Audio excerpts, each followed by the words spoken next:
Marks. Anga right next to Anna.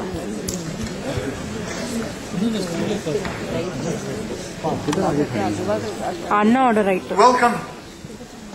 Welcome, distinguished guests, parents, family and friends of the graduates, spouses and significant others.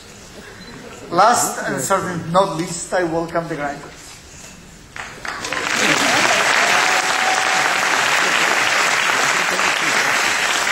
On behalf of the faculty and the staff at the School of Engineering and Applied Science, it is my personal pleasure to welcome you to the engineering commencement for the master's class of 2009. I'm personally delighted to share this moment with you. It's always a moment of when we feel very good for the achievements, and it's a great moment to spend together. Let me address the graduates. A captive audience, if I ever saw one. You have just earned a graduate degree in the most relevant field of the day. We are living in sobering times, as we all know, and those times have put a renewed emphasis in those things that are relevant and enduring, those things that have the highest positive impact on our lives. In short, a renewed emphasis in technology as a solution of our problems, and therefore in engineering. By completing a master's degree, you have proved to us, and you can show the world, that you know more than you knew before. But that's not it. That's not where it's at. It's not the extra knowledge. It's not just the extra knowledge. It's the fact that you did not stop with the bachelor's. The fact that you continued with your schooling. The fact that tells us that you have more insights, that you have more self-awareness than others. It's not just knowing. It's not just knowing what you know. It's also important to know what you do not know and go learn it. And that's what you have done. You are obviously aware of how much there is to learn, and I congratulate you on that very important insight. You're at an important transition point. You are supposed to have achieved a higher degree of understanding. And we, the faculty, often debate that issue. What is the separation between the lower and the higher degree of understanding? What is the separation between undergraduate and graduate material? Where should we place that line? What topics are intrinsic to a graduate syllabus? And I don't have an answer for that question, because the question is not well posed. It's not a question of what topics one studies as an undergraduate or as a master's student. It's a question of what level of insight. The list of topics in some graduate courses may look very similar to that in an undergraduate syllabus. But there's no need for volumes of additional information, or for specialized or esoteric theories, or for more sophisticated mathematics, which is good for your soul. The intrinsic fundamental difference is one of scope, of length scale, if you want, of understanding or not understanding the larger picture, of knowing the place of the problem you are solving within the universe of all possible problems.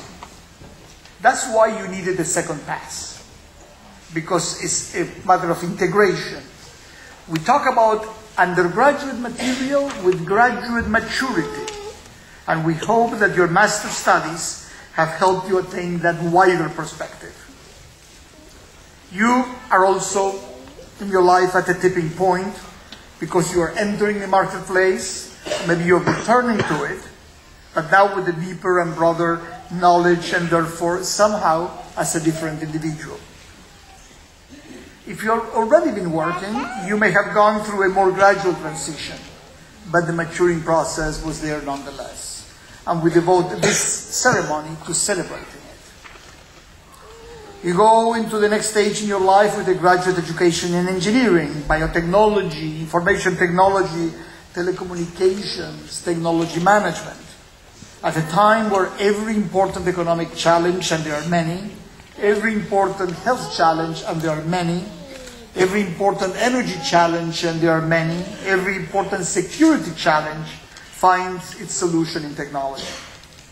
You go into your next stage in life carrying under your arm a degree from a great school, a school that is growing aggressively, and you should have been able to notice that even in the short time scale of your master's program.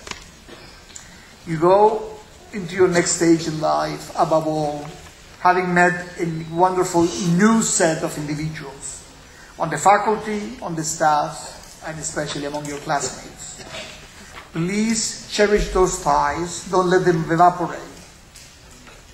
The number of people that you know, and the number of people that know you, is an extraordinarily good predictor of success.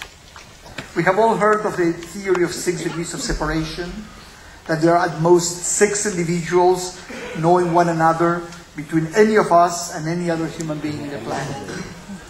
That the distance, the metric between 2 individuals in the world of technology is much shorter, especially because there are some individuals of very high connectedness. People who function as hubs, as cross-linkers, as short circuits between the rest of us. Supernodes, they are called.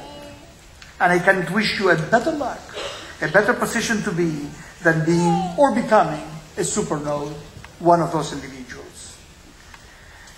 You must have done those probability problems demonstrating the high odds that 2 people in the room will have the same birthday.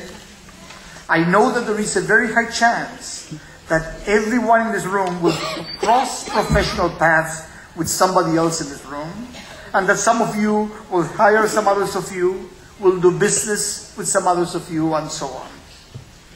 This is a gift that the experience has given you, and again, you should cherish it. I hope we, the faculty and the staff, have served you well in your quest for education.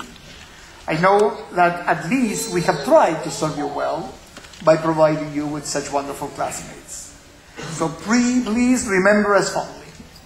Feel confident in your knowledge. Be aware of your personal strengths lie and use them fully. We are deeply proud of you and we wish you all the best. Congratulations.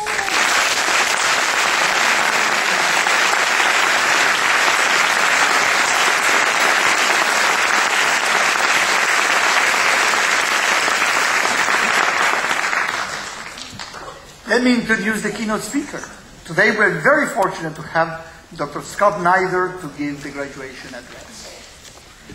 Dr. Snyder is President and CEO of Decision Strategies International. You have your biography in the program, but I cannot resist saying some words about him to embarrass him. Decision Strategies International is a leading strategy firm, of course, concerned with preparing organizations to do their own strategic thinking. How did Scott Snyder get there? First of all, his natural talent, but also with the right schooling. Because Scott is one of us. His undergraduate, master's, and doctoral degrees are not just from Penn, they are from Penn Engineering. They are all in systems engineering, to be more precise. That's a good start. We strive to teach leadership to our students, or rather to instill it. We confess we cannot teach leadership at the blackboard. It's something you get infected with. But in some cases, however, trying to teach anything is unnecessary and even pointless, because the students are ahead of us the moment they walk into the school. And this is one such case. Dr. Snyder has worked in his long, not that long, but long now, professional life at several leading companies, including GE, Martin Marietta, and now Lockheed Martin, which has become Lockheed Martin, and started several business ventures in software, and is a well-known entrepreneur in the Philadelphia region. But he has also worked with countless leading companies in his role as a consultant, here and abroad, and for government and military agencies, always positioning the leadership of the place so that they can best analyze and develop their own strategic thinking.